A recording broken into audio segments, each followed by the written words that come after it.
Penyebaran COVID-19 telah benar-benar memperlambat perekonomian dunia, termasuk perekonomian di negara kita Indonesia. 186 negara telah terpapar virus corona. Pemerintah terus bekerja keras untuk mengantisipasi hal ini, untuk mempertahankan daya beli masyarakat, untuk mengurangi risiko PHK, dan mempertahankan produktivitas ekonomi, produktivitas masyarakat di seluruh wilayah tanah air Indonesia. Pada kesempatan ini, saya hanya akan berfokus pada kebijakan bantuan-bantuan yang disediakan oleh pemerintah, langsung kepada masyarakat untuk mempertahankan daya beli masyarakat.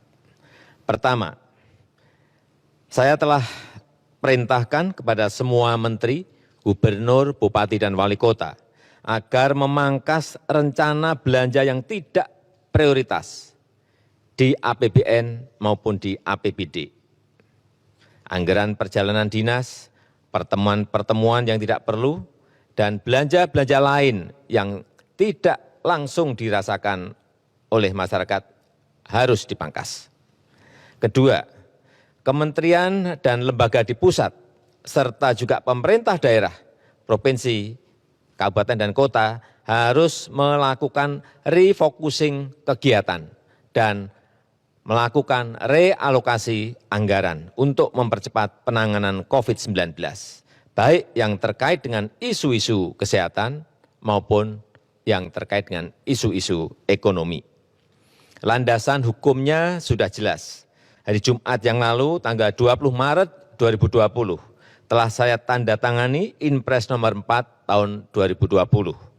Selain memerintahkan refocusing kegiatan dan relokasi anggaran, Inpres ini juga memerintahkan untuk percepatan pelaksanaan pengadaan barang dan jasa untuk mendukung percepatan penanganan COVID-19. Sekali lagi, bukan hanya untuk penanganan kesehatan masyarakat, tetapi juga untuk penanganan dampak ekonomi masyarakat.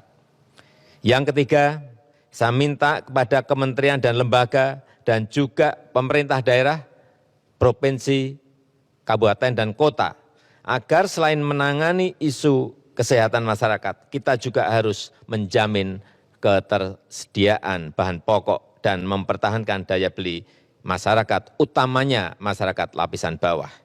Kita harus membantu para buruh, membantu para pekerja harian, membantu para petani, membantu para nelayan, membantu para pelaku usaha mikro dan kecil, agar daya belinya tetap terjaga, agar terus beraktivitas dan berproduksi.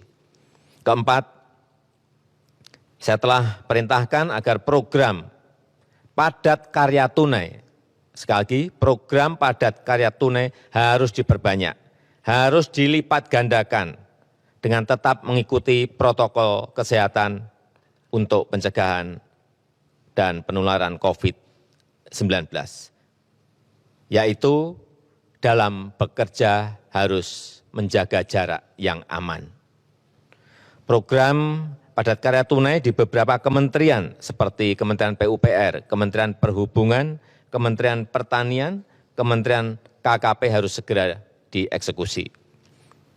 Dana desa dan program-program pemerintah daerah, provinsi, kabupaten, dan kota juga harus mengutamakan cara-cara padat karya.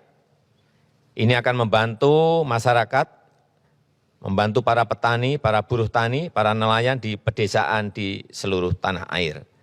Sekali lagi, dengan tetap mengikuti protokol kesehatan, yaitu dalam bekerja harus menjaga jarak yang aman.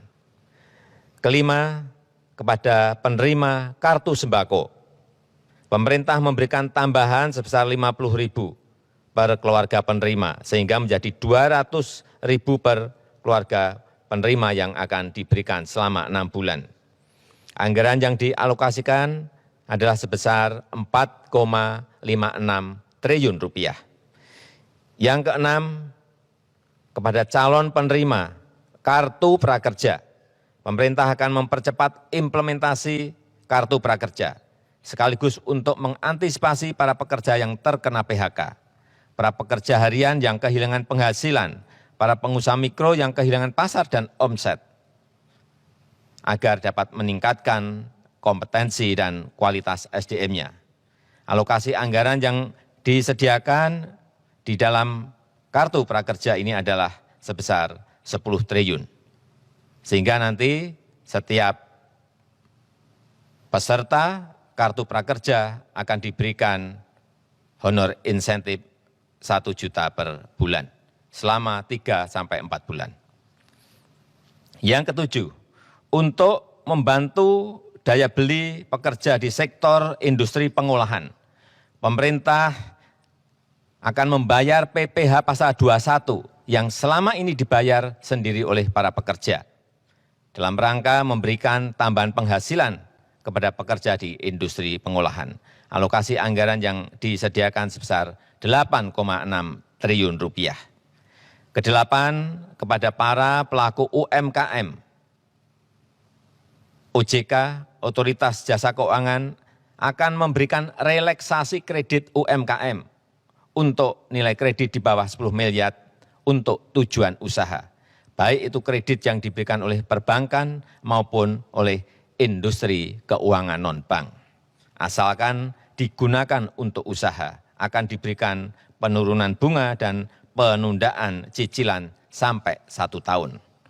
Oleh karena itu, kepada tukang ojek, kepada supir taksi yang sedang kredit kendaraan bermotor dan kredit mobil, nelayan yang sedang kredit perahu tidak perlu khawatir, pembayaran bunga dan angsuran diberikan kelonggaran 1 tahun. Dan pihak perbankan maupun industri keuangan non-bank dilarang mengejar-ngejar angsuran, apalagi menggunakan jasa penagihan atau debt collector. Itu dilarang. Dan saya minta kepolisian mencatat hal ini. Kesembilan, kepada masyarakat berpenghasilan rendah yang sedang melakukan kredit kepemilikan rumah bersubsidi, pemerintah juga memberikan 2 stimulus, yaitu pemerintah memberikan subsidi selisih bunga selama 10 tahun.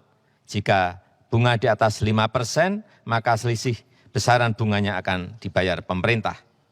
Pemerintah juga memberikan subsidi bantuan uang muka bagi yang akan mengambil kredit rumah bersubsidi. Anggaran yang disiapkan 1,5 triliun rupiah. Saya mengajak seluruh jajaran pemerintah, baik di pusat maupun di daerah, sampai ke level kelurahan dan desa, untuk selalu tanggap terhadap situasi kesehatan dan kondisi ekonomi masyarakat.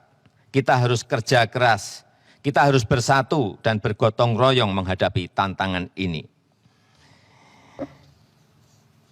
Terakhir, saya juga mengapresiasi gerakan masyarakat yang telah turut mensosialisasikan, memasyarakatkan physical distancing atau jaga jarak aman, yang terus mengingatkan kita semuanya untuk berdisiplin. Karena hanya dengan kedisiplinan yang kuat, kita dapat mencegah penyebaran COVID-19. Percayalah, kita bangsa besar, kita bangsa petarung, bangsa berjuang. Insya Allah kita bisa. Insya Allah kita mampu dalam menghadapi tantangan global yang berat sekarang ini.